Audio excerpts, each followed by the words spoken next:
don't know where the settings are for that. I'll have to look at it in a second after I get us started.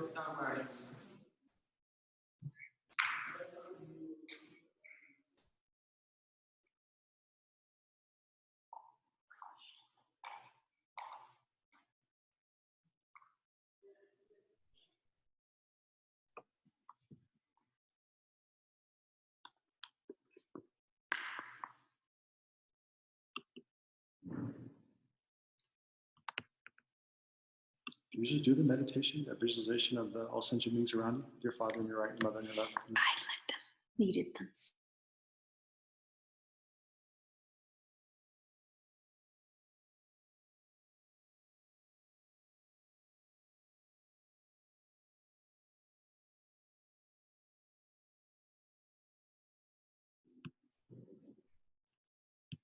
Okay. Well, people today. 76 so far.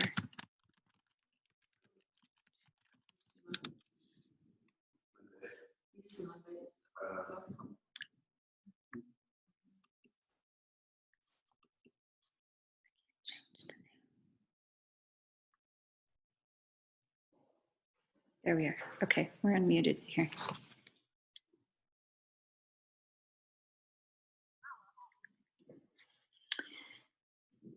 Okay, welcome back, everyone. There, you'll be able to hear me now. Welcome back, everyone. So glad to see you all here. So I have a guest speaker today. So this is Venerable Lexok, you can see over here, and he's going to be leading the teaching today. So he's going to teach the 12 links of dependent origination, and he'll explain what that all is, and you'll really enjoy it, I'm sure. He's an excellent teacher, and he has studied at Sarajay, one of the big monasteries in South India, for about 16 years, so a really long time. So I'm going to let him take over. He'll lead your meditation, and then you do the presentation and do the Q&A, and then Felipe, of course, will lead the meditation at the end. So enjoy.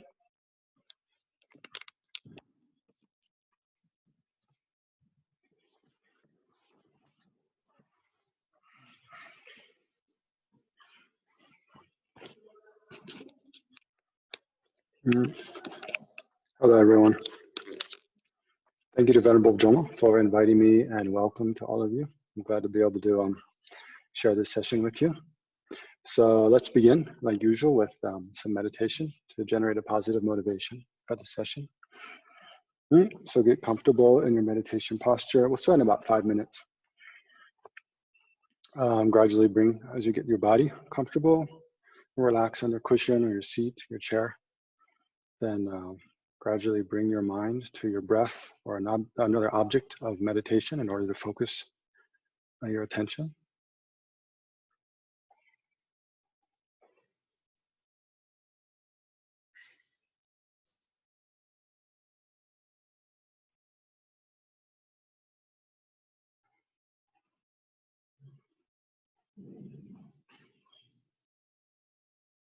So let go of any thoughts about anything going on outside of the present moment in this session.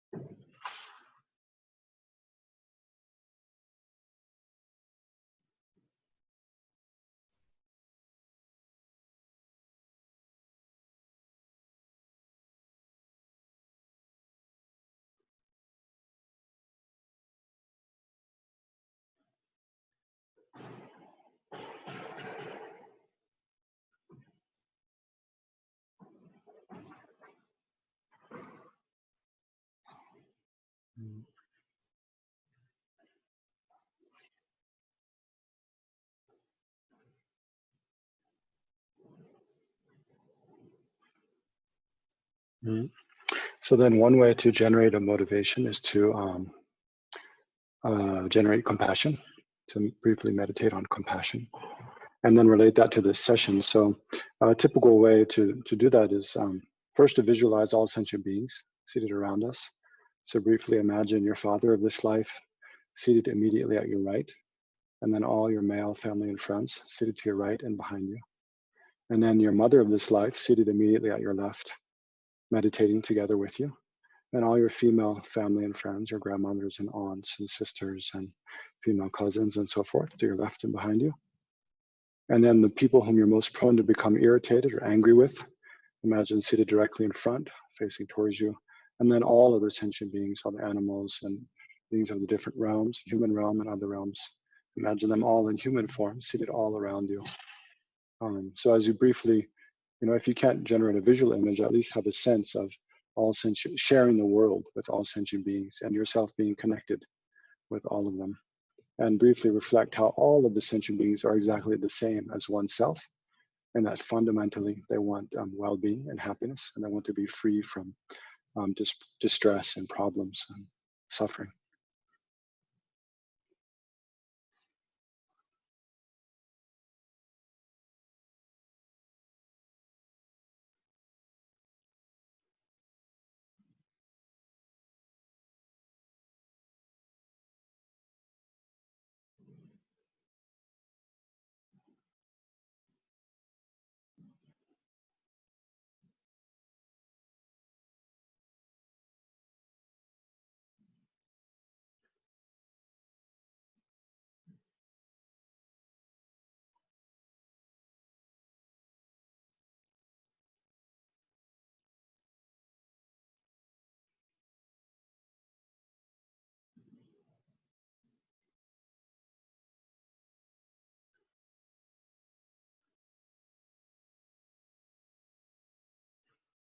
Mm. And then as a motivation specifically for this session, then beginning with yourself and then looking at those you're most intimately associated with, your family and friends, and then thinking about, expanding that sphere of concern out to embrace all sentient beings. And just look at some of the problems that you yourself are dealing with, your family are dealing with, economic worries or health concerns or loneliness, whatever difficulties you and then others are facing. And as you observe each of those, just generate the wish, may I be free from this suffering. And then as you observe your parents, your family, your friends, think, may they be free from whatever problems and suffering they're facing. And then you get to think as of the world at large, all of the, beings, humans and animals and so forth on planet Earth, and then even beyond that. I think whatever beings that exist, may they be free from suffering. And then always related back to this session. And whatever I do during this session, may it all become a cause for that. May it become a cause for myself and all sentient beings to be free from every form of suffering. Right? So take a minute and try to generate that kind of attitude of compassion.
So gradually arise from your meditative state.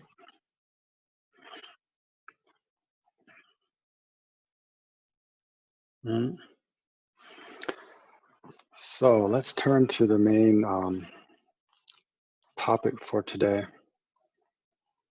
So when we talk about, we look at all the problems that we ourselves have, and other people that we know in our lives. Some people, especially now, many people have lost their jobs. Many people, are getting kind of cabin fever, stuck alone in their apartments, separated from the people they love. Seeing family members or friends die and not being able to gather for funerals. Being frustrated with the government, how the government's dealing with the crisis, feeling helpless, seeing so many other people not be able to get food or fundamental services, suffer domestic abuse and not being able to, feeling like we can't do anything about it. So there's so many problems that we see, hear about every day now. There's so much suffering. And of course, as people who ourselves, we want to be free from problems, want to be free from suffering. Then of course, when we see others facing similar, in many cases, much worse kind of problems, we want to be able to do something about that. So then we ask, well, what can we do? How do we, get free from all these problems? Yeah, there's different ways to be free from problems, right? Different levels. There's temporary solutions to problems, and then there's kind of ultimate solutions to problems. I mean, the question is, like, are there actually ultimate solutions to problems? Is there any way to be free from, every problem forever? Is that possible? So I think Venerable Drolma spoke about the history of Buddhism at the beginning of this course, I think at the beginning of this week. So that was the main question that actually compelled Prince Siddhartha Gautama, who became Gautama Buddha, compelled him to set out on a spiritual quest and to become enlightened eventually, was that he saw, so many problems in the world, in the lives, the people around him, which he kind of summarized in a succinct way as the problems of sickness, which we're seeing so much of now, old age and death, and also birth. And then he saw a mendicant, someone who's devoted their life to following the spiritual path, and saw that person seemed to have some kind of deep inner peace that seemed to be, at least taking him towards a solution to, these fundamental problems of life. And so he himself set out on a similar path to devote his life to contemplation, meditation, spiritual practice, and actually serving others in a way.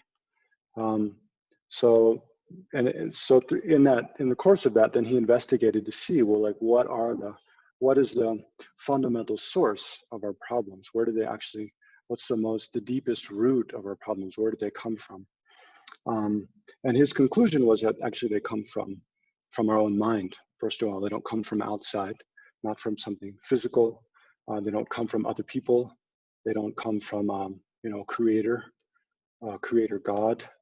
They don't come from nothing, because nothing can arise from nothing, right? Nothing doesn't, non-existence doesn't have the power to produce existence. So rather, our problems come from something, and they don't come from something that's incongruent with the problems, right? So our problems have to come from a cause, first of all, and then a cause which is has the nature such that it can produce disturbance, that it can produce misery, produce suffering. So the Buddhist conclusion was that our problems come from ignorance, actually. Not only that they come from our mind, but that they come from a distorted states of mind, right? So then what is the most, not the most distorted state of mind, but the most fundamental distortion of our mind is a mistaken way in which we apprehend ourselves to exist, right? And a mistaken way we apprehend other phenomena to exist. So the basic mistake that we make is thinking that we exist independently from anything else. We exist in isolation from, separate from, not dependent upon other things, that there's an inherently existent kind of soul or I a self that's sort of a concrete, has a concrete objective existence. It doesn't depend upon causes and conditions. It doesn't depend upon parts, and especially it doesn't depend upon our own mental production. It doesn't depend upon our concepts. It exists from its own side, under its own power. There's a sort of sense of a self in our very heart. So that's what we'll meditate on at the end of the session, but talk about now. So this is Buddha said that all of our problems arise from this exaggerated, it's like a reification of a kind of self that actually doesn't exist whatsoever. But from countless past lives, from the very beginning of this life until now, we believe that this kind of reified, concrete, very real, solid self exists. And then having that kind of exaggerated sense of self, it causes a mistaken, exaggerated sense of separation between ourself and others. So then we have duality between I and the rest of the world. They're two separate things. I exist really here, and the rest of the world exists separate. It's out there. And then the rest of the world, we divide up into things that we like and things that we don't like, right? Things that we like, they seem to be attractive from their own side, apart from our own opinions and our own judgments and perceptions. Things that we like seem to be attractive, pleasurable, inherently from their own side, and then grasp at, we crave those things. We think we can't be happy without those things. And then we chase after them, we long for them, and that produces a kind of suffering, of dissatisfaction. And even when we get those things, they don't really bring the satisfaction we want, because the way we engage with them is on the basis of mistaken concepts of ignorance, grasping at inherently existent I and the inherently existent other as well. And then other things we generate aversion towards. Again, we see them as unattractive, and we think that their unattractiveness, their ugliness, exists from the side of the object itself, that it's not a projection of my mind, it's not a function of my own opinions and habituation, but it exists from the side of the object itself. And then we generate aversion towards. We want to push away and be separated from and destroy that which we don't like. So that also causes disturbance in our mind, in our life, right? So the way to resolve all of this kind of push and shove and grasping, aversion and grasping and craving, on the other hand, is to see that actually ourself and these other phenomena, they don't have any inherent existence whatsoever. Rather, they're merely interdependently arising phenomena. And they're part of us and we're part of them. We're not two separate things. So to eliminate this kind of duality. So that's fundamentally what we'll talk about today. But then we'll carry that into how this kind of ignorance, then it leads us into producing karma, which hopefully you've heard about already. If you haven't, you hear about more from Venerable Drolma, karma, and then that throws us into rebirth, different kinds of rebirths. So we'll look in detail about the 12 links of dependent arising, which is the main topic for today, is kind of a detailed description of how, based on ignorance, we generate anger and attachment. And then based on those, we generate karma, and then how that karma ripens and throw us into rebirth. And then in the next rebirth, again, we generate karma. Again, that karma ripens at the time we die, throws us into another rebirth. And so how we go from life to life to life. So samsara is essentially the continuum of rebirth through the force of afflictive emotions and karma. Right? So if you want to define samsara, it's the continuum, right? It's like the stream of rebirths that unfold or that continue. The continuum of rebirths through the force of afflictive emotions and karma. And that's what samsara is. So the root of samsara, the fundamental cause of samsara, is ignorance. As long as we don't identify that ignorance, then we can never stop this process of taking rebirth again and again and again and experiencing sickness, old age, death, rebirth again and again. There's no end to it. So it's kind of like, if you have some really virulent weeds in your garden, as long as you just cut them off at ground level, they grow up again, right? You cut them off at ground level again, they grow up again. As long as you don't identify the very deepest root of the weed and pull it out by the root, then you can never eliminate it. So samsara is like that. As long as you don't identify it by the very most fundamental cause, the root of it, and eliminate that, then you can never stop this continuum of rebirth. So now I'm going to share my screen with you and take you to the Wheel of Life, and we'll explain this image. So this painting, this image was actually commissioned by Shakyamuni Buddha himself during his lifetime, because his two main disciples, Shariputra and Moggallana, they, through their psychic powers, they would travel through the different realms of existence, the 5 different realms, and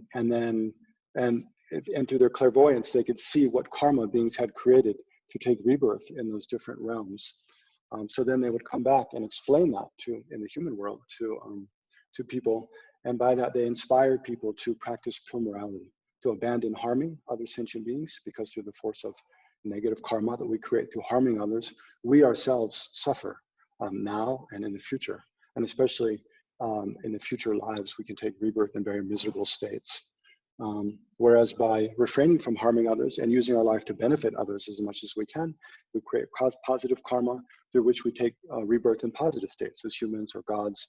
And then in those lives, we can use our life to benefit others rather than just being trapped in misery ourselves.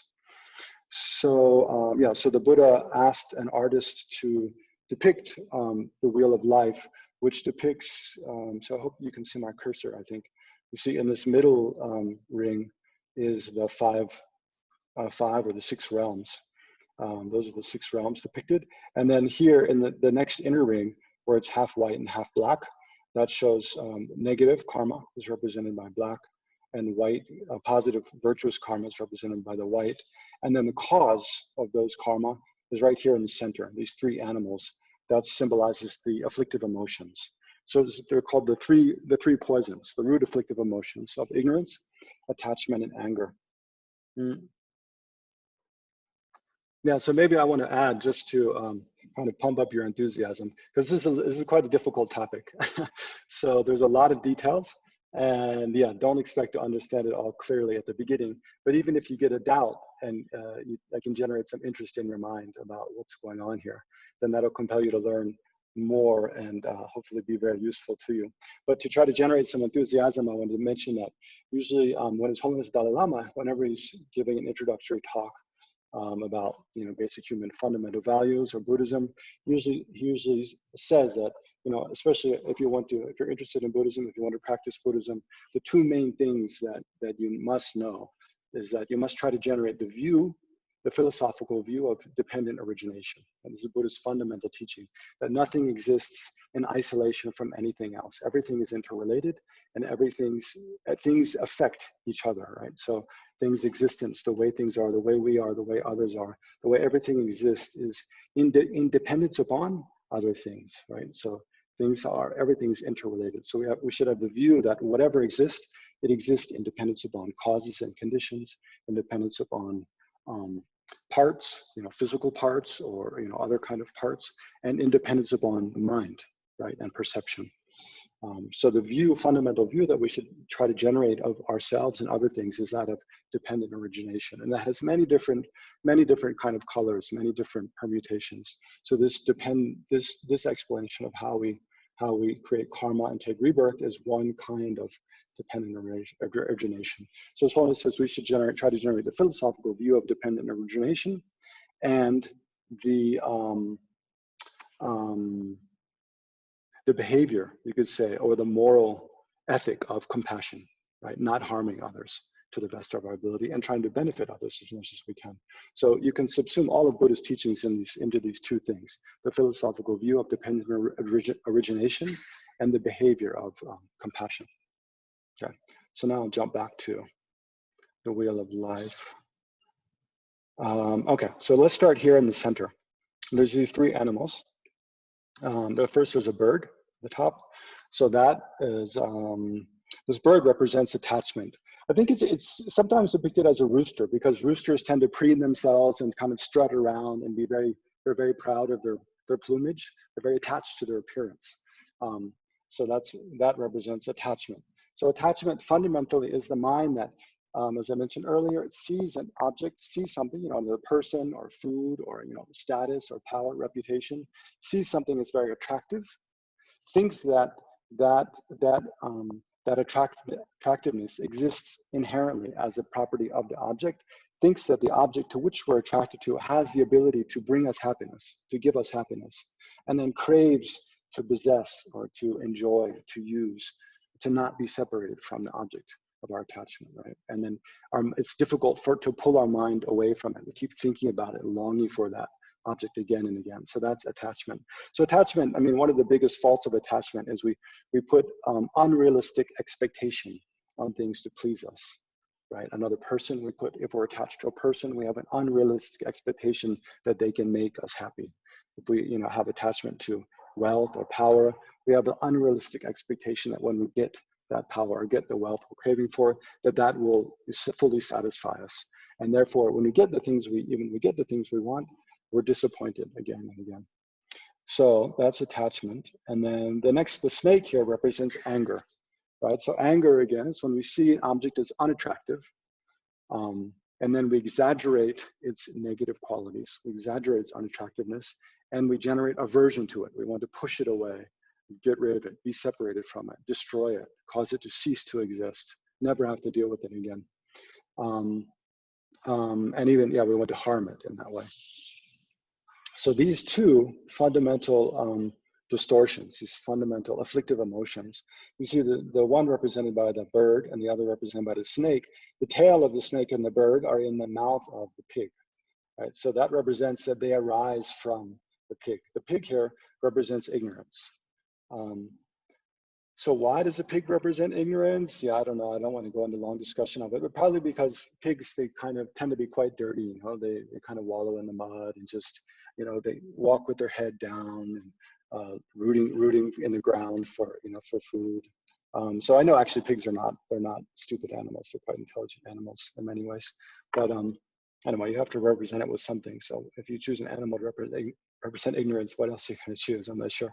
Anyway, it's just symbolism. So here the pig represents ignorance. So again, not just any kind of not knowing something. Ignorance is a kind of not knowing something. Well, there's different kinds of ignorance, actually. One kind of ignorance is not knowing something, you know, like not knowing the date of when someone was born, or not knowing, you know, exactly how many people exist in the world or something. But those aren't very important, kind of not knowing.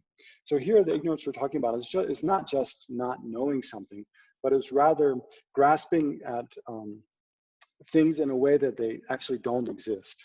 So, you know, to give a more simple example, say, imagine you lost something. Imagine you live in an apartment with other, you know, roommates, and you lost your wallet, for example, or say you lost your wallet one day, and you suspect that one of the other roommates stole it, right? And you come to the kind of conclusion just from, you know, the way they act, maybe you think they're maybe they seem to be hiding something from you. Then you come to the conclusion that they stole your wallet. So not only one kind of ignorance is not knowing where your wallet is when you lost it, right? But another, it's kind of a more proactive, in a way, more proactive kind of ignorance is coming to a false conclusion that actually this other roommate stole my wallet, right? Of course, in this case, they didn't, right? But we come to that false conclusion. So that's the kind of ignorance where not only we don't know something, but we grasp at, you know, the wallet being in the possession of someone who it's not, you know, and we grasp at someone having done something that they didn't. So it's a more kind of distorted, it's a more actively distorted kind of mind.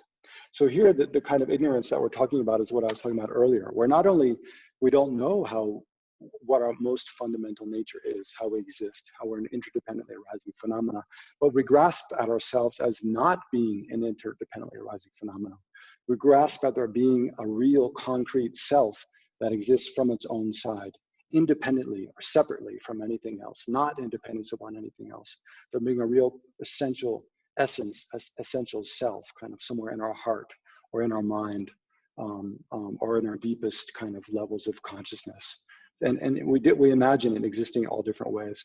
So imagine that there being this kind of concrete, solid I that exists somewhere within the body and mind that doesn't depend upon our concepts, it doesn't depend upon causes and conditions, doesn't depend upon other people, doesn't depend upon other things.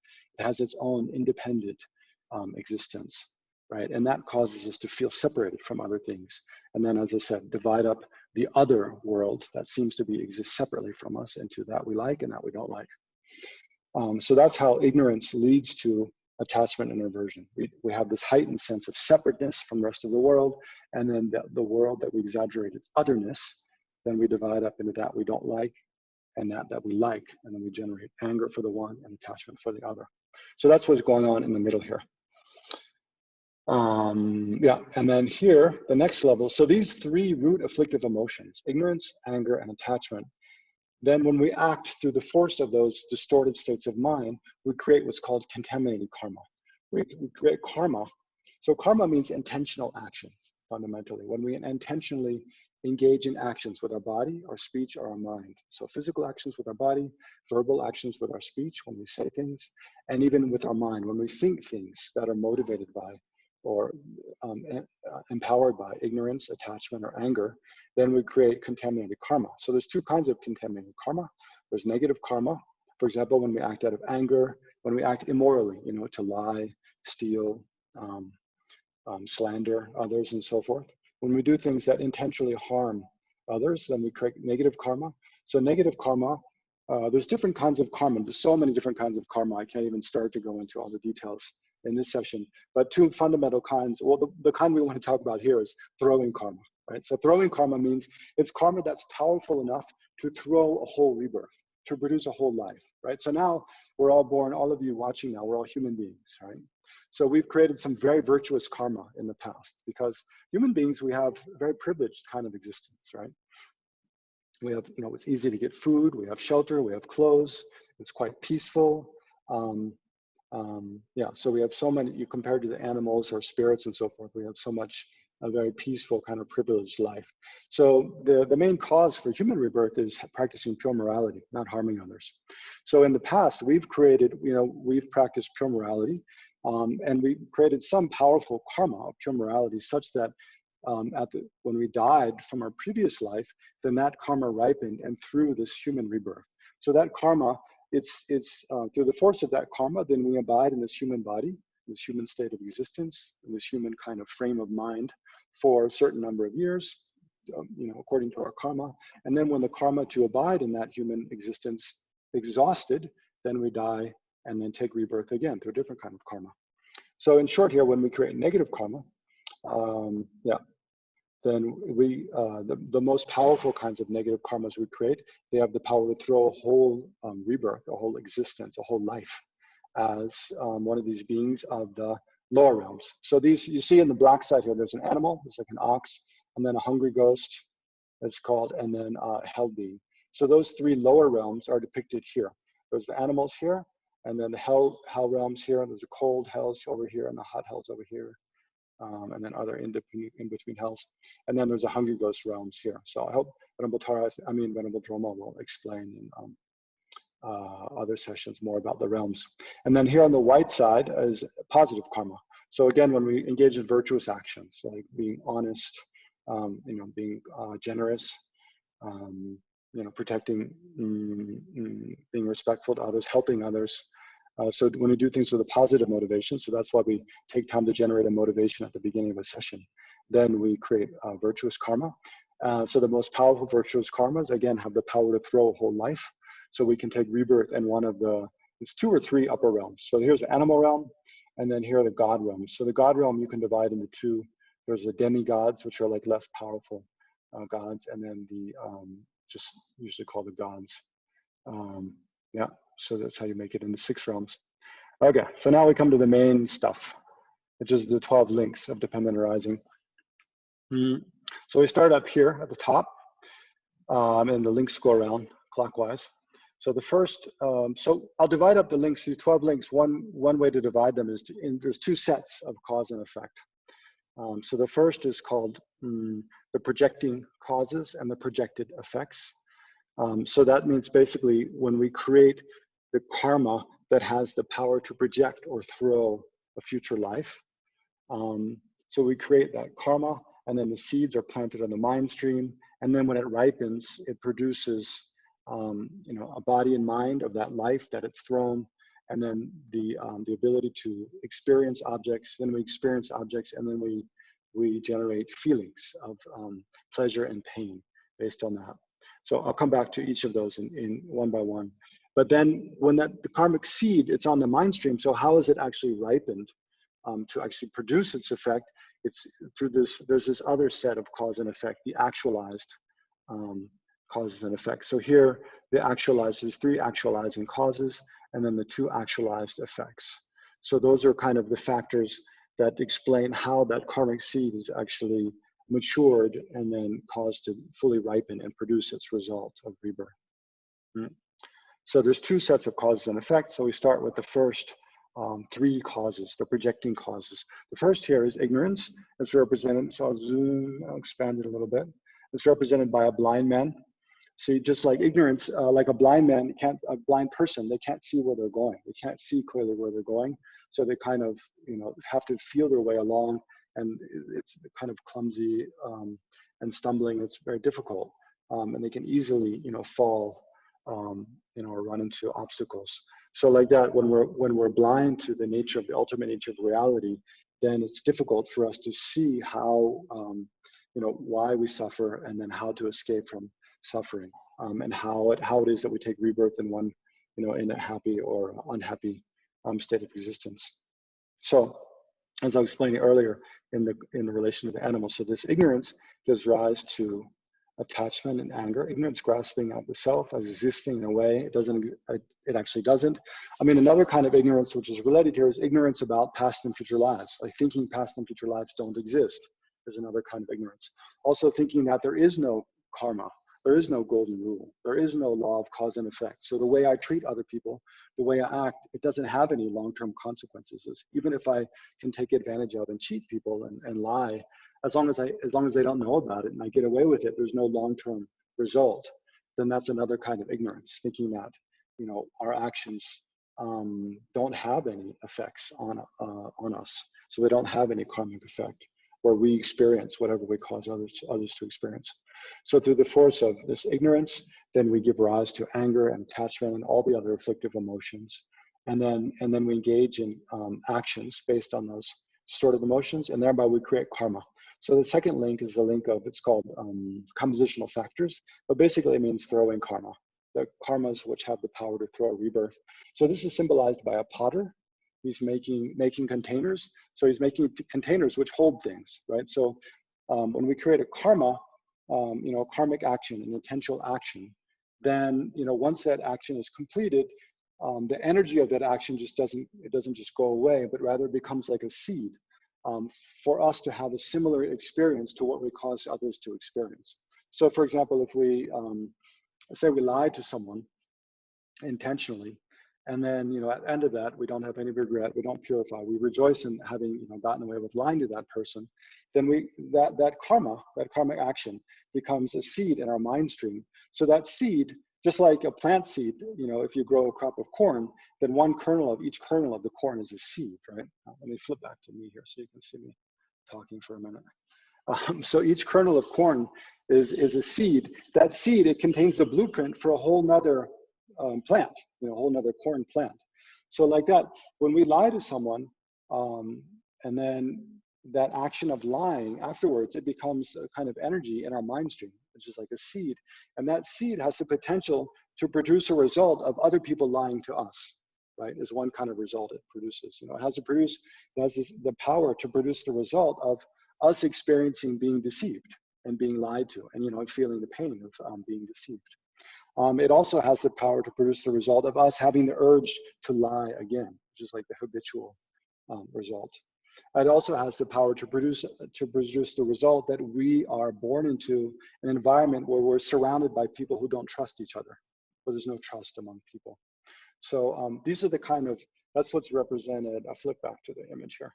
That's what's represented in the second link of compositional factor, is that our karmas, they become like containers, like seeds in our mind stream. So then the third, let's see, I have to figure out how to adjust my screen. Okay. So here's the third link down here. This is called the link of consciousness. So those karmic seeds, they don't just float in the air, or they don't, they're not like in a bag that we carry with us from life to life, but rather they abide in our mind stream. So they're like a very subtle energy that travels with our mind from life to life. I mean, there's different explanations according to different Buddhist philosophical schools. Some say they ride on the mind stream. Actually, that's a little inaccurate. According to the highest school, the Prasangika school, actually they ride on the continuum of the person. But the person is that which is merely labeled upon the body and mind. And of course, the body doesn't go from life to life. The stream of consciousness goes from life to life. So the basis for labeling the person, the basis of imputation of the person, is the stream of consciousness that goes from life to life. But according to them, well, we can say basically the seeds of all the karmic actions we create, and especially here, the most powerful ones that have the karmic actions which have the ability to throw an entire rebirth, they travel on the continuum of the person or the continuum of the consciousness, and they go from life to life, and they're always present, in our mind stream, basically, or in the continuum of the person. They're always present and ready to ripen and produce their results when they meet the appropriate conditions, right? So that's what the actualized causes and effects are about the conditions that cause those to ripen. But just to review these first three. So this is the projecting causes, ignorance, and then through the force of, again, the afflictive emotions produce karma, and then those karmic seeds, they go on the mind stream. So the third one, this continuum of consciousness, which holds the seeds of karma, is represented by a monkey. So imagine just like a monkey swings from tree to tree to tree, like that, then the stream of consciousness, which possesses the karmic seeds, goes from life to life to life. Okay, so those are the projecting causes. Let me make this a little smaller.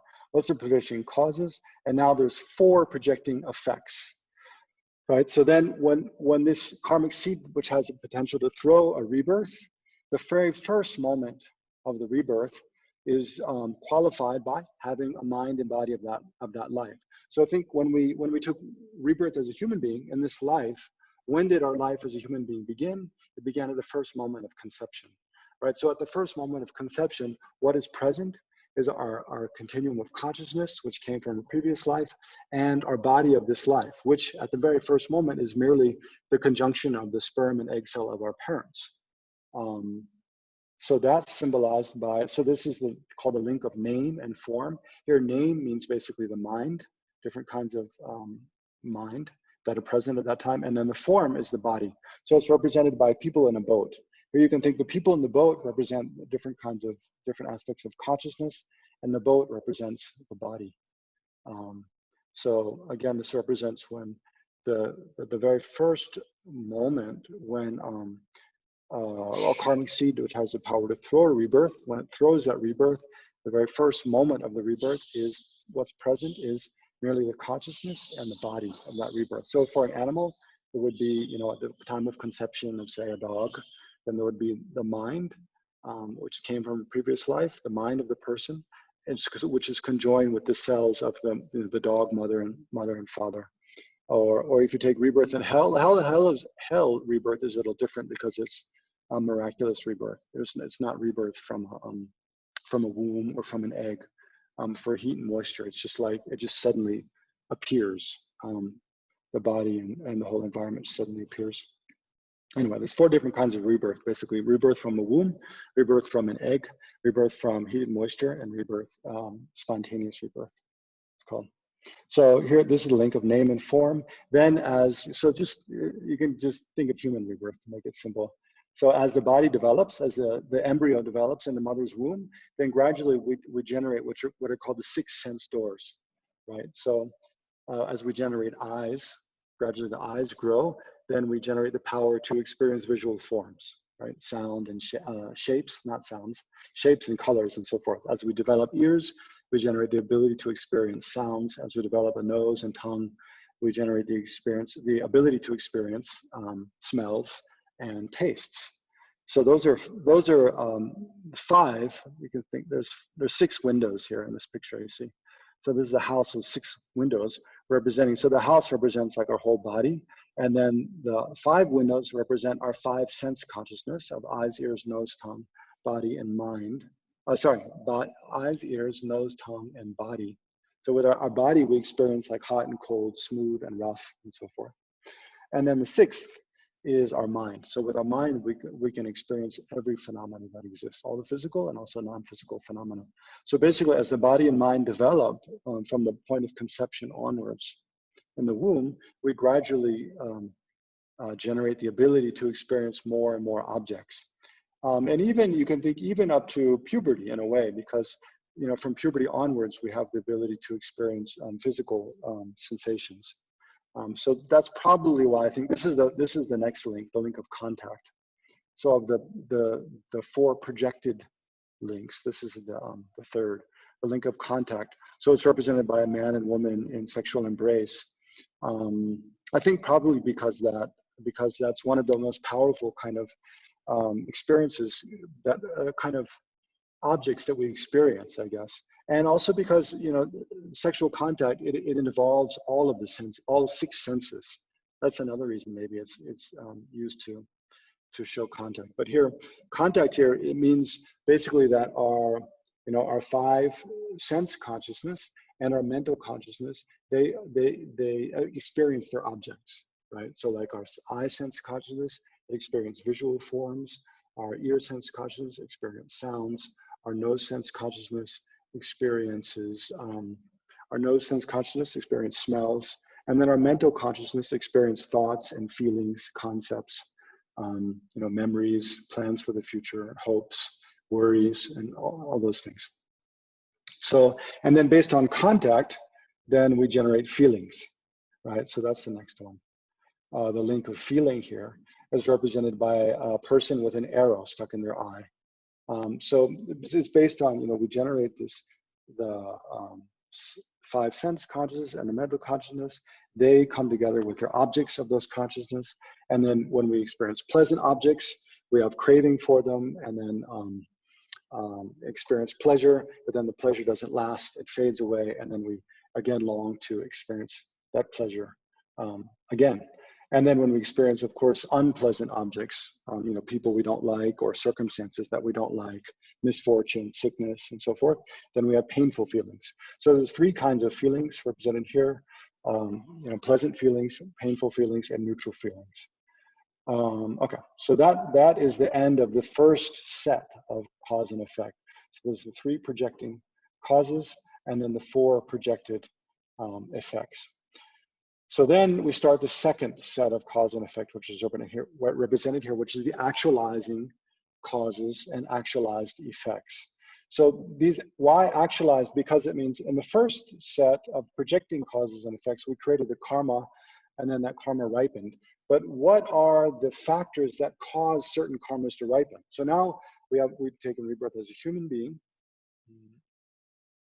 Now we've taken rebirth as a human being, right? So as this life ends, as we come to the end of this life, and we're dying, our mind, death essentially is when our stream of consciousness is separated from the body of this life.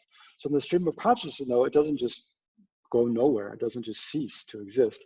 It goes on to somewhere else. So where is it going to go on to? That is determined by our own previous karmas that we created, and also especially the state of mind at the time of death. So it's the state of mind at the time we're dying that causes, if we have a very negative state of mind, full of fear, full of resentment, full of anxiety, and the anger, then that will cause, that's like a condition for negative karmas that we created previously to ripen. On the other hand, if we have a very positive state of mind at the time of death, we have full acceptance, we have loving concern for our family and friends, we have a very positive aspiration that whatever happens may be a benefit to myself and benefit to others, and we can die very peacefully with a positive outlook, that will cause positive virtuous karmas to ripen and help us have a very good rebirth. So in short, we created karmic seeds. Well, what causes, there's all from a whole different mix of negative and positive karmic seeds that are in our continuum. What causes one to ripen instead of another, right? So that's what's explained in the second set of cause and effect, the actualizing cause and actualized effects. So based on feelings, based on positive feelings, it's more easy to generate a kind of positive state of mind, or a positive state of craving and grasping in a way. Based on negative feelings, we're more prone to, or painful feelings, we're more prone to generate negative states of mind. So basically, it's how we react to the seventh link, feelings. If we interpret it in a negative way or a positive way, that causes us to generate a different state of mind. So this eighth link is the link of craving. So it's a kind of attachment. We can have different kinds of craving. We can be crave to have and possess and enjoy things that we're attracted to. We can also be crave to be separated from and to destroy and eliminate things that we're averse to, right? So this is kind of craving that arises from feelings. And then the next link is the link of grasping. So that craving, either to have things that we're attracted to or be separated from things we're averse to, it becomes intensified. And it's kind of like, like a monkey. So it's represented here by a monkey. Sorry, the craving is represented by a man drinking alcohol. Something he enjoys the sensation and then wants to have that sensation, the experience of the taste and the physical pleasure of drinking alcohol, wants to have that again. That represents craving. Then the ninth link is the monkey. It's like a monkey grasping at fruit in a tree. So there's a lot of monkeys. Of those of you who've been at Tushita, you've seen a lot of monkeys around, and how when there's food or flowers or things they can eat, they all fight over it because they have hunger and they're intensely desiring it. So it's a very intensified form of desire represented by a monkey in a tree. So these are afflictive emotions that arise again from feeling. And they're actualizing causes. So they cause a certain karma that we've created previously, that cause a karmic seed to ripen. So the 10th link here it's called the link of existence, or the factor of existence. So this is represented by a woman who's in her third trimester and the 9th month of pregnancy. So it's like she's just like in her womb, the child is sort of fully developed and just about to come out, just about to be delivered from the womb. So similarly, when we've previously created a karma to take a rebirth in upper realm or a lower realm, and then that karmic seed has been ripened and nurtured by craving and grasping, and it's just about to produce, like a seed is just about like a seed that's been moistened by moisture and warmth. It's just about to produce a sprout. So when that karmic seed is just about to throw a rebirth, it's that moment just before it throws the rebirth, is what's being depicted here, the link of existence. So then the next link is the rebirth. So that's represented by a woman giving birth. So this link, this 11th link, the link of rebirth, it occurs at the exact same time as the 4th link, the link of name and form. They're produced at exactly the same time. But the reason there's two different links showing basically the same event in two different ways is to show how these two different processes of these two different sets of cause and effect, how they're interdependent, basically. So then there's a link of existence, and then the very next link is the link of old age and death. So that's to show that from the very first moment of rebirth, so as a human, right? So the link of old age and death is showed by a man carrying a corpse. He's carrying a corpse to the burial ground. So the link of old age and death comes immediately after the link of link of rebirth, in order to show that our lifespan is not certain, right? Immediately from the the first moment of this life is at the moment of conception, and the very second moment we could die, or the next day, or the next week, or the next month, or the next year, or 100 years later. It's no telling when death has come. That's also why the old age and death are showed as one link, as instead of being two separate factors. They're shown together to show that old age doesn't necessarily come before death. So my time for explanation is up, right? And so your time for questions and discussion begins. So I thought it'd be better, we'll break up into discussion groups now for 10 minutes. So you can, whatever, I know there's a lot of issues involved here, karma and rebirth and afflictive emotions and ignorance and all kinds of things involved. So discuss whatever questions you have,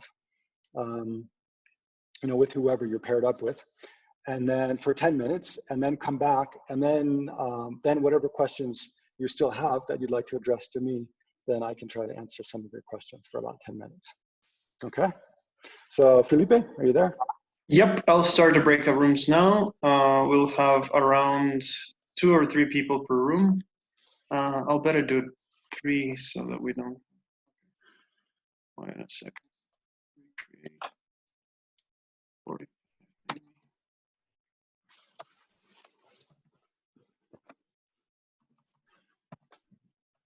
Okay, so I'm starting the groups now. Okay, enjoy everyone. It'll be 10 minutes, so there we go.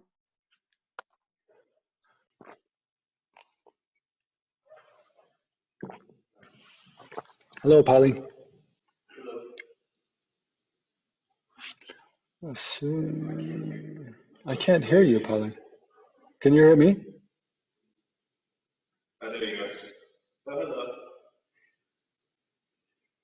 I think it says relaunch Zoom here. Drolma. Hello, Polly, can you hear me? I can see your mouth moving, but I can't hear you.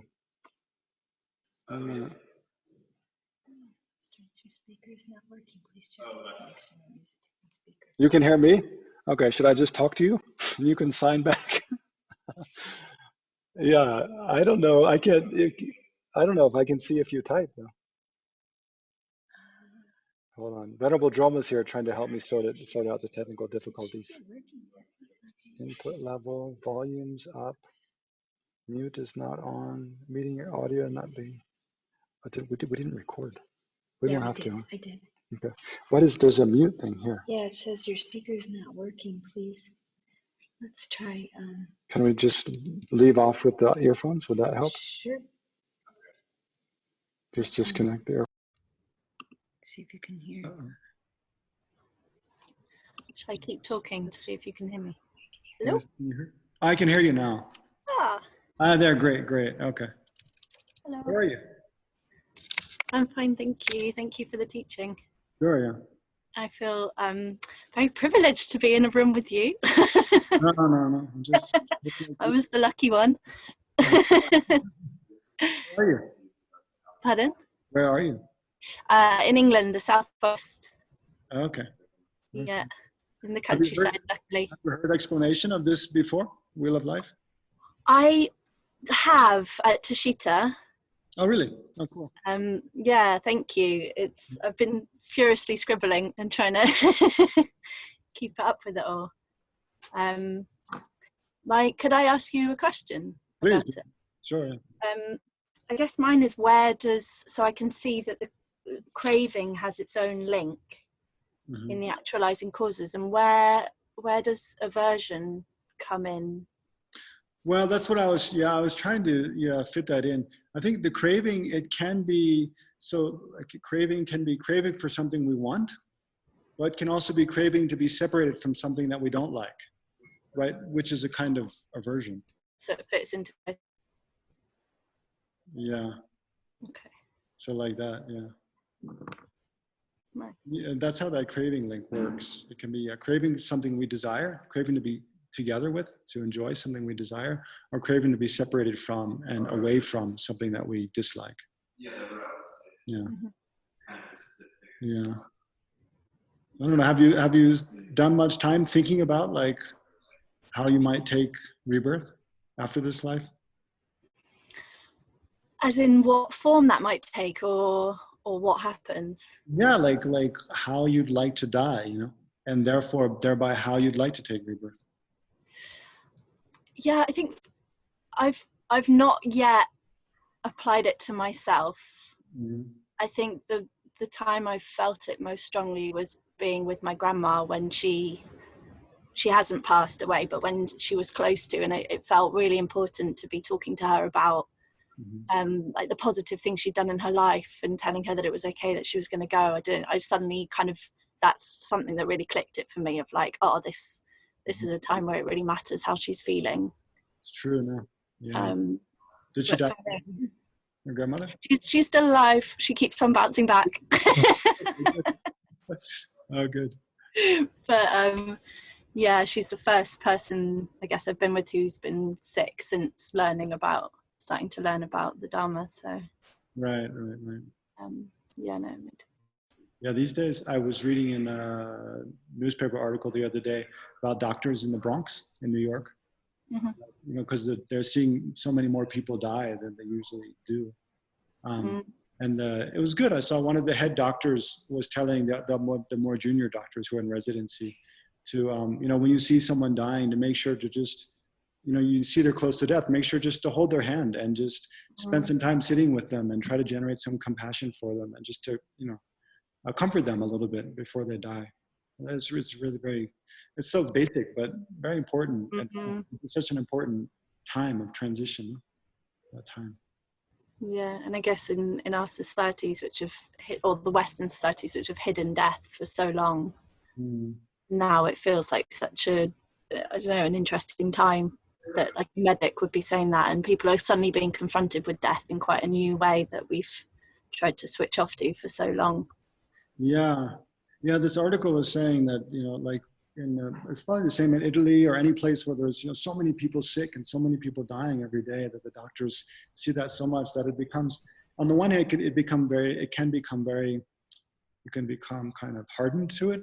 It can be seen like commonplace, but on the other hand, it's something that you can't hide, you know, under the carpet so much anymore. It's more comfortable to talk just kind of frankly and directly about, just out of necessity. Just a good thing. How does this feel in Dharamshala? How are they here? Yeah, has there been much of it yet? Isolated here at Tushita. We can't go out except to buy groceries and stuff. So, you know, Tushita's its own little world. It's quite peaceful here. Yeah, apart from the monkeys. The monkeys are the most aggressive. Are you all well? Yeah, everyone's well here. Thanks. Yeah. Are you able to see other people where you are? I actually live in a little yurt in the garden of a house. So I've got friends in the house, so I see them. Oh, you do? Okay. Yeah. And you can walk around the yard, and can you go out for walks and stuff? Yeah, we live in the countryside, so we're really lucky, yeah. Oh, okay. Went swimming in the river yesterday. Oh, really? Yeah. Wow. We've definitely landed in a good place for it. Yeah, I also feel very lucky to have landed here during the lockdown. So what else can we talk about? We love life. It feels like I guess for me it maybe feels like it needs to settle a bit, and I need to sit with it a bit before the questions start bubbling up. Yeah, that's why I put the discussion group first here. The questions. That's a good idea. I'll look through my notes. The most important one is the first link. I mean, in my mind, at least these days, is the first link, ignorance. Yeah. But that's Buddha's, Shakyamuni Buddha's fundamental assertion is that all of our problems arise from this one cause, ignorance. And without understanding that, you can't actually eliminate samsara from the root. Like that's the deepest problems. If you take out that first link, the rest then can't come into existence, sort of thing. Exactly. The rest of the cycle collapses. Yeah. And even if you could eliminate the painful feelings, even if you can eliminate craving and grasping, even if you can eliminate, always take a good rebirth, as long as you don't eliminate that fundamental cause, you'll always experience birth and sickness, old age, and death again and again and again. So how ignorance produces, anger and attachment, and then from that arises karma. That's the most important thing, I think, and the most difficult to kind of see. Right? What is the practical? I guess my Western mind is okay, what can I do then? Is it, is it the meditations? Is it the? Yeah, so Felipe will lead a meditation on that at the end. Yeah, okay. And then we'll all be fixed. Yeah, well, then you'll start to look at it. But it's easiest to see with anger, because anger is the most distorted affliction we have. Yeah. If we look at experiences when we've been really angry at someone, then to see how do I appear to exist at that time. Mm-hmm. You can see how we really exaggerate. You know, the I seems very real, Mm-hmm. and that the way I perceive that person, you know, it's not just my opinion. It's like they really are the way I perceive them. Yeah. So, and the way I perceive myself, usually when we're angry, we feel justified ourselves. Yeah. Right? And we feel like the other person's wrong and we're right. Yeah. Right? So then that I who we feel is right, first of all, we feel like that being right, it's an objective reality. It's not just my opinion, Mm-hmm. right? Which is an exaggeration. And then that person who is right, we feel like there's no question that they exist as a very concrete, real, solid person. Whereas when we try to look for that person, you know, is that person in the body? Is that person in the mind? We can't find anything. All we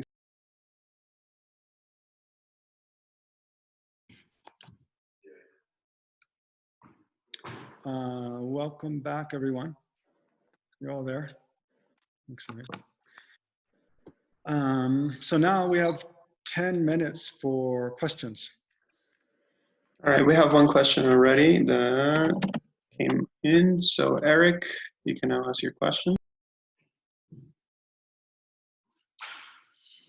Yeah, thank you, Venerable Lectok.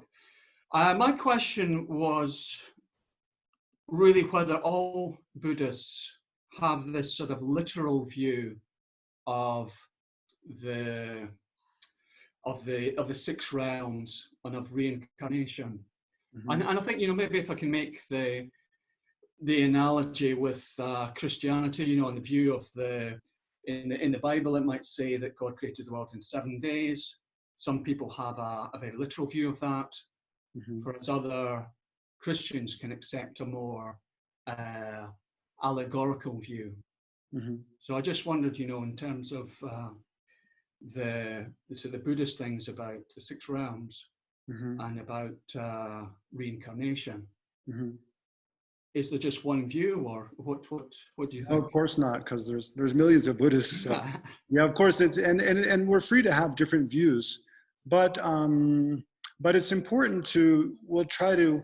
I mean, as human beings, we can have, you know, whatever view we want, right? So, and to study and try to practice aspects of Buddhist teachings, we don't have to accept everything the Buddha taught. Like, we can take the bits and pieces that we find, you know, relevant to our lives and useful, and that fit into our belief system at the moment. But it's important to see, you know, because some people try to argue that the Buddha actually didn't teach that past and future lives exist. But their argument is very weak. You know, if you look at the sutras, it's very clear that the Buddha taught that past and future lives exist. So that the Buddha taught that is one thing. Whether we believe that or not, I mean, the Buddha encouraged us to analyze for ourselves and use reason and logic and check what empirical evidence we have access to and see if that's something we believe or not. That we're free to do.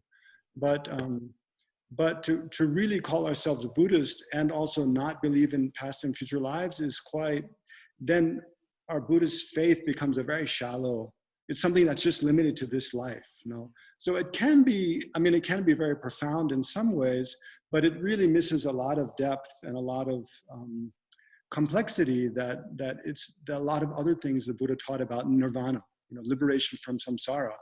It becomes a kind of meaningless thing. So, you know, on the one hand, it's not necessary to believe those things literally as a person, but then, you know, what does it mean to be Buddhist is a whole, you know, another question that also involves those. So, but I think, I mean, from my studies and, you know, my, you know, education, it looks like, I mean, most mainstream Buddhists, they take those literally, you know, to answer in short. Yeah. Thank you for your question. Good.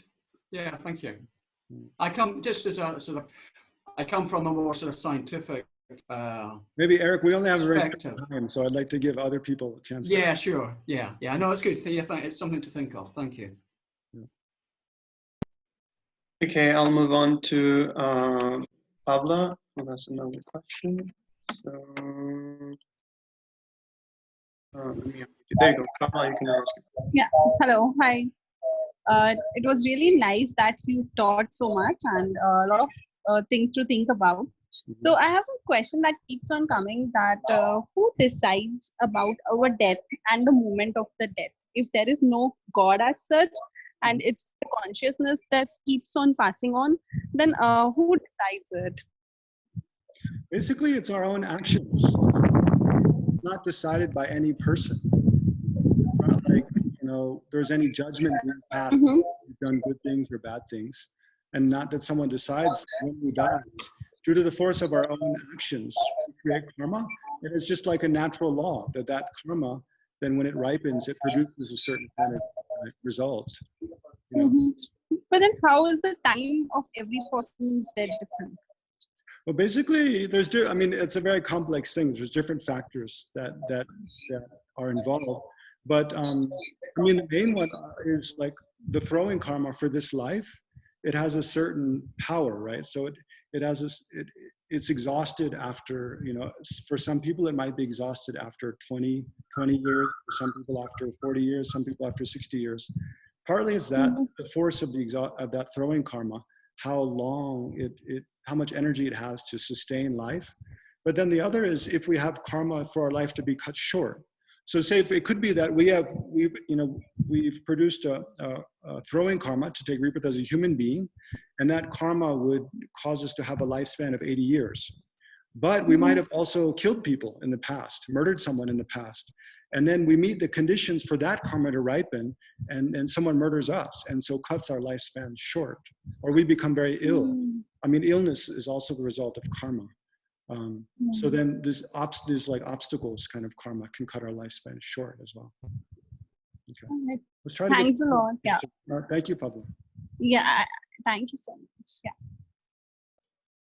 Yeah. Should we do one more, Venerable, or do you want to move on to meditation? Yeah. So then I'll go to Mehak. There we go.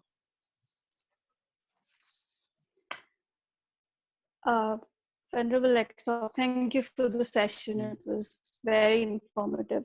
Thank you. I had a question. You mentioned that our passing, our next life really depends on our state of mind at the time of passing and also our past karma. I was wondering if passing is somewhat traumatic, and you may be a practitioner of Buddhism, and you may be someone who's kind of, consciously decided to, not choose afflictions, etc. And you're practicing, but at that point in time of your passing, it's very sudden and traumatic, and you are not necessarily in a good state of being. Does that outweigh your past? Potentially, that's my assumption, that if you have good karma, does that get outweighed then because you were not in a good state of mind when you passed on? What decides it? Yeah, there's so many factors that decide, but in a way, yes, like in short. The state of mind at the time of death is one of the most important factors that determines what kind of karma ripens. If you look at like our actions in this life, because the karmas that we have in our mind stream that have the power to throw a rebirth, they're not only karmas we've created in this life, that we've created karmas in infinite past lives. So in infinite past lives, we've done everything possible there is to do, everything good and everything bad, except be free from samsara or be enlightened, right? So everything in samsara, we've done all the good things and all the bad things. So we have all kinds of black and white karma in our mind stream, negative and positive karma. So then what determines like which karma is going to ripen? Usually it's said like the most powerful one that we've created. So that's why it's important to have a very positive outlook and try to be really the best person we possibly can be while we have the chance to make a conscious choice now as a human being, right? If we're reborn as an animal, we create karmas, but it's just kind of instinctive. We don't have much choice about it. So now as a human being, we have intelligence. We can be very deliberate about what we do.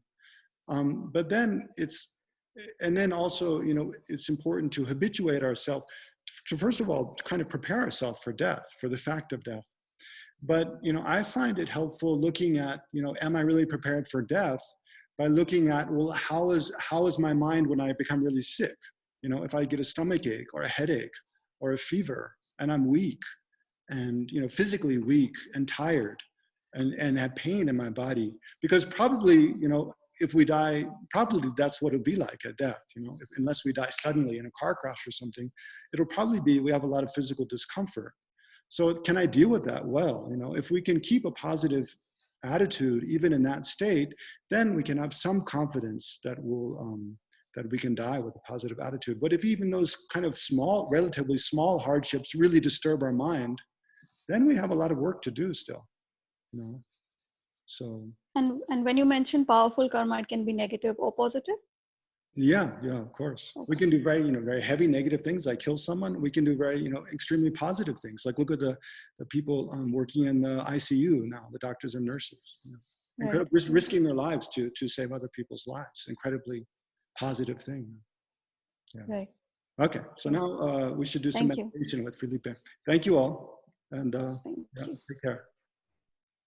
Thank you, Venerable. So let's move into the meditation, and everyone please set up your posture again. Go back to a comfortable position where you can be stable and grounded.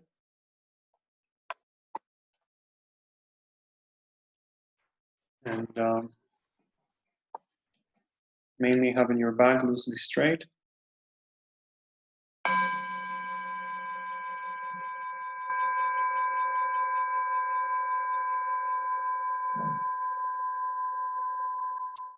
So allow the bell to first bring you into the space of the body. Give yourself a moment to settle down, as we've done many times now. Allow the body to go back to its natural state by dissolving all the tension and all the tightness in the body. Also with the mind, getting rid of any worries and concerns. Simply be present with the body for a moment. Just relax and let go.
Now that the body has settled down and the mind also accompanies in the state of relaxation and calmness, you can gently let go of observing the body, observing physical sensations.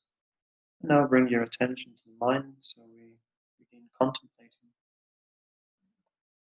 And to start this meditation, we'll bring up, first of all, a recollection of an experience where you got angry, perhaps out of somebody having insulted you, criticized you, or blamed you for something you didn't do. Try to recall vividly this experience.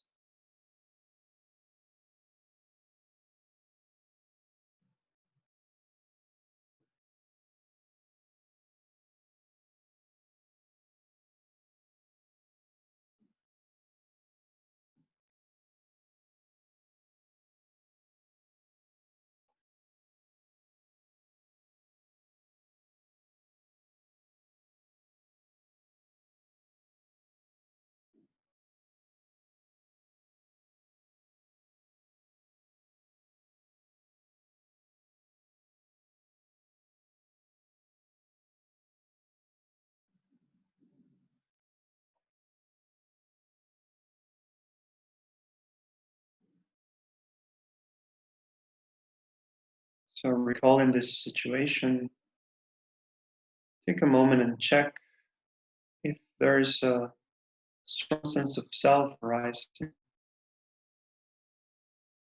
How does the self appear at this time compared to a time when your mind was in a more neutral state? See if there's any difference.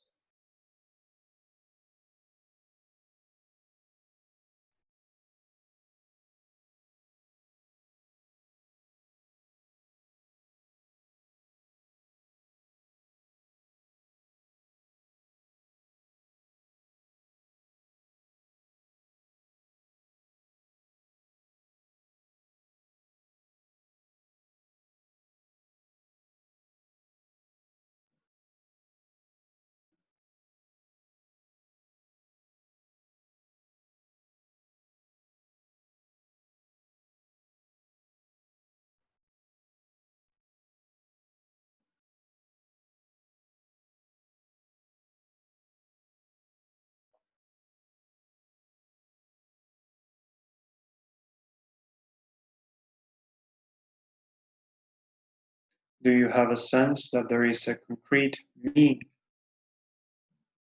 who is being criticized or insulted? A self which seems to exist independently from parts or causes or concepts forming an idea of self.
Is it true that this mistaken sense of self precedes and gives rise to the anger which exaggerates the negative qualities of the person insulting you?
Try to check in this way. Is it because the other person has insulted me?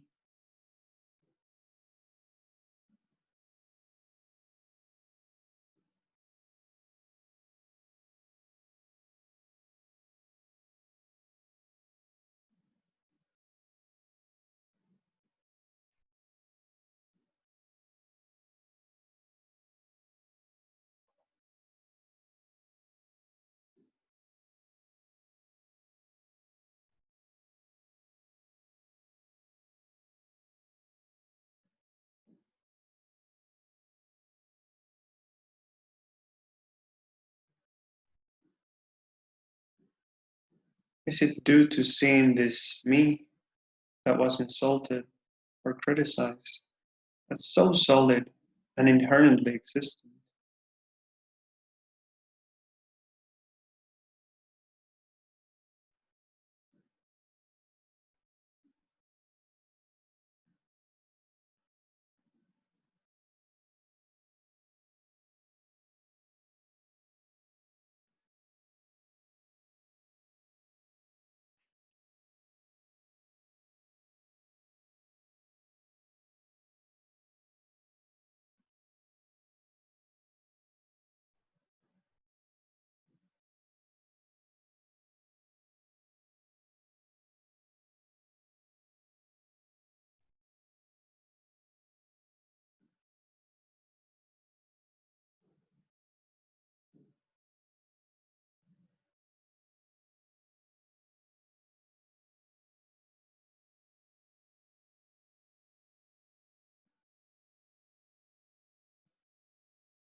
Or is it due to feeling that my perception of their actions as bad is objective, inherently real, and valid?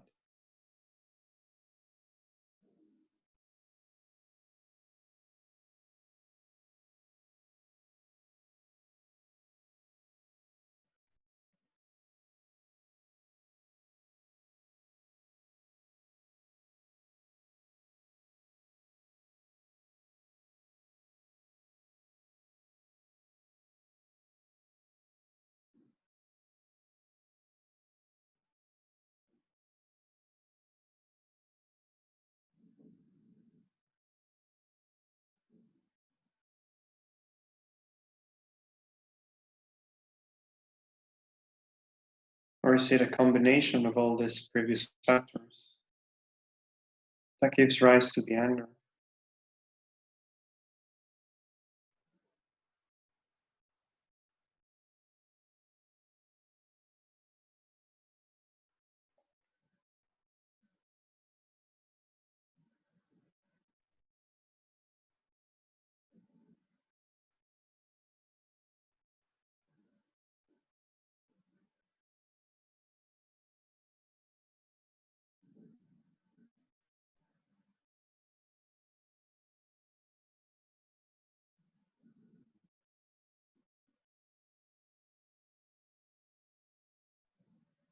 So where is this real me that the other person has insulted?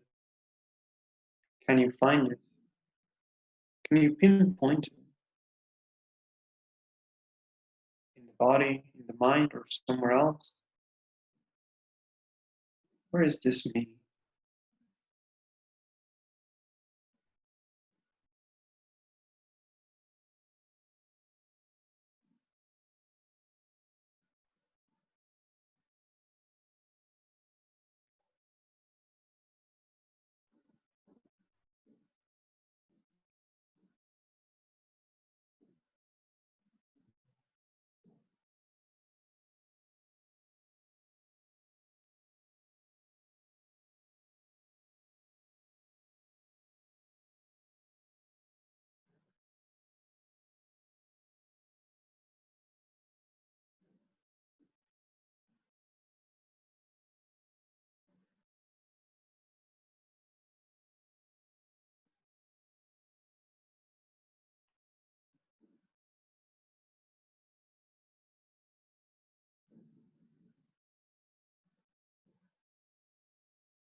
So this sense of self that seems to appear so solid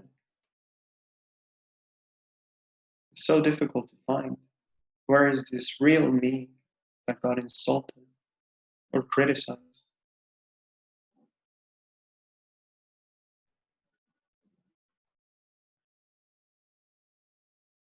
And do you think that if you got rid of this sense of self, of this me who got offended,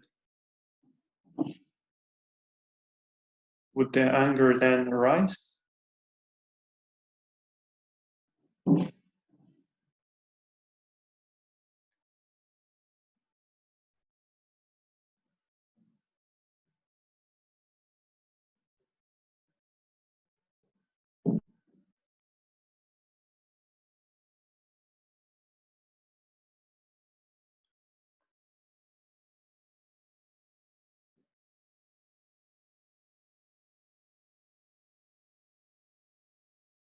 Try to bring an awareness of the reality of the situation.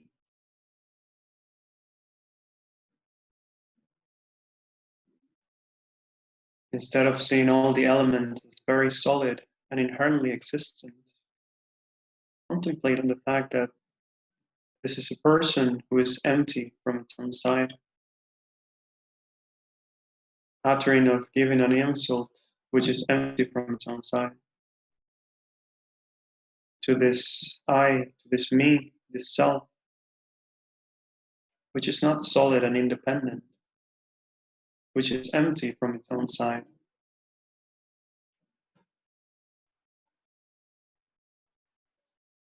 Check, how does the situation change?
So letting go of this self-grasping, letting go of seeing the other person as inherently mean, letting go of seeing the insult as more than words, letting go of seeing yourself, this me, as solidly existent. Why deserve to be angry about?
Slowly coming out of the meditation.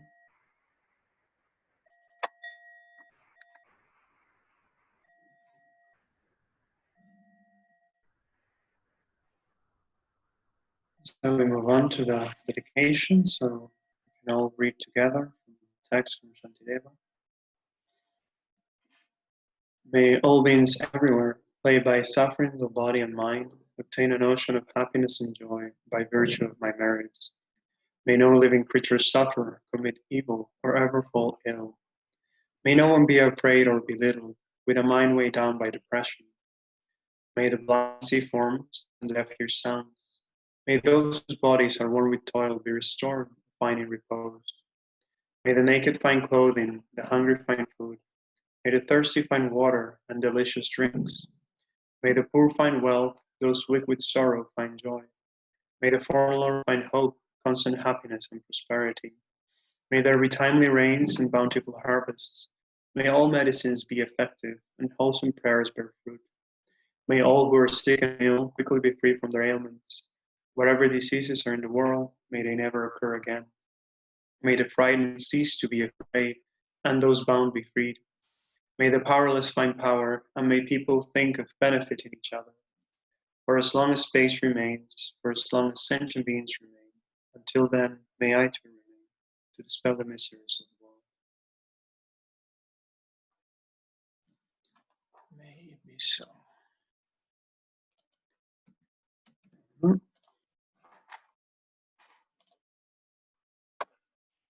All right. I admitted you, Venerable Lexog, if you want to say anything before we go. No, thank you, everyone. And yeah, best wishes to all of you. Thank you for the teaching, Venerable. Thank you, everyone, and see you all tomorrow, yeah? Have a good evening, morning, afternoon, or whatever it is, wherever you are. Bye.